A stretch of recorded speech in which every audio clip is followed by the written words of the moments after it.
দর্শক, আপনাদের কি কখনো এমন মনে হয়েছে কৈলাসবাসী মহাদেব যিনি সর্বদা ধ্যানে মগ্ন থাকেন, বাস্তবে তিনি কার ধ্যান করেন? আজকের এই ভিডিওতে আপনারা এই প্রশ্নের উত্তরই জানতে চলেছেন। এই ঘটনার বর্ণনা পদ্ম পুরাণের উত্তরাখণ্ডে পাওয়া যায়। আপনারা দেখেছেন মহাদেব সর্বদা ধ্যানে মগ্ন হয়ে থাকেন। এরকম মান্যতা আছে ওই সময় তিনি তার আরাধ্য দেবের ধ্যান করেন। পদ্ম পুরাণের বর্ণিত কথা অনুসারে একবার কৈলাসে মাতা পার্বতী ভগবান শিবকে জিজ্ঞাসা করলেন, প্রভু, আপনি প্রায় সমাধিতে লীন থাকেন, আমি কি জানতে পারি আপনি কার ধ্যান করেন? তখন মহাদেব বলেন, প্রিয়, আমি তোমার এই প্রশ্নের উত্তর খুব তাড়াতাড়ি দেব। এরপর কিছু সময় কেটে যায়। একদিন মহাদেব বুদ্ধ কৌশিক ঋষির স্বপ্নে এলেন। স্বপ্নে তিনি ঋষিকে আদেশ দিলেন যে তুমি রামরক্ষা স্তোত্র লেখো। কিন্তু ঋষি কৌশিক একথা শুনে চিন্তায় পড়ে গেলেন, কারণ তিনি তা জানতেন না। তিনি স্বপ্নেই মহাদেবকে বললেন, প্রভু, আমায় মাফ করবেন, আমি রামরক্ষা স্তোত্র লিখতে অসমর্থ। তখন মহাদেব স্বপ্নেই সম্পূর্ণ রামরক্ষা স্তোত্র মুখে পড়ে শোনালেন। পরের দিনই বুদ্ধ কৌশিক ঋষি তা লিখে ফেললেন।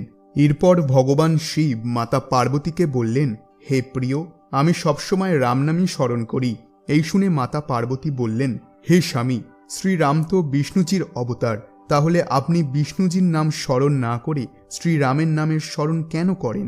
তখন মহাদেব বললেন, হে দেবী, আমি রামের নামের স্মরণ এই জন্য করি, কারণ যখন তৃষ্ণার্ত মানুষ ব্যাকুলভাবে জলের চিন্তা করে, ওই প্রকার আমিও শ্রী বিষ্ণুজির আরেক রূপকে স্মরণ করি। যে প্রকার সর্দিতে মানুষ আগুনকে স্মরণ করে, সেই রকমই দেবতাগণ, ঋষি এবং মানুষ নিরন্তরভাবে বিষ্ণুজিকে স্মরণ করেন। যেখানে পবিত্র নারী সবসময় তার স্বামীকে স্মরণ করতে থাকে, তেমনি এক ভীতু মানুষ নির্ভয় আশ্রয় খুঁজে বেড়ায়। লোভী মানুষ যেমন সবসময় ধন সম্পত্তির কথা ভাবে, গর্ভবতী নারী যখন তার সন্তানের কথা ভেবে ভগবানকে স্মরণ করেন, তেমনভাবে আমিও শ্রী বিষ্ণুজির রাম স্বরূপকে স্মরণ করি। কেননা পূর্বকালে ভগবান বিষ্ণুজি দ্বারা নির্মিত সম্পূর্ণ জগৎ কর্মের অধীন।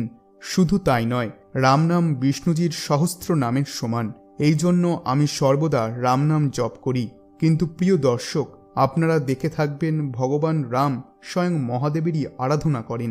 আপনি দেখবেন সব জায়গায় যেখানে রাম মন্দির রয়েছে সেখানে শিবলিঙ্গ অবশ্যই থাকবে। তিনি কোনো দিনও শিবের স্মরণ না করে কোনো কাজ করেননি এবং ভগবান শিবও রামেরই স্মরণ করেন। বন্ধুরা, আপনারা তো এবার জেনেই গেলেন ভগবান শিব কার স্মরণ করেন। আশা করছি এই ভিডিওটি আপনাদের ভালো লেগেছে। ভিডিওটি ভালো লেগে থাকলে ভিডিওটিতে একটি লাইক করতে ভুলবেন না। ভিডিওটিকে আপনি আপনার বন্ধুদের সাথে শেয়ার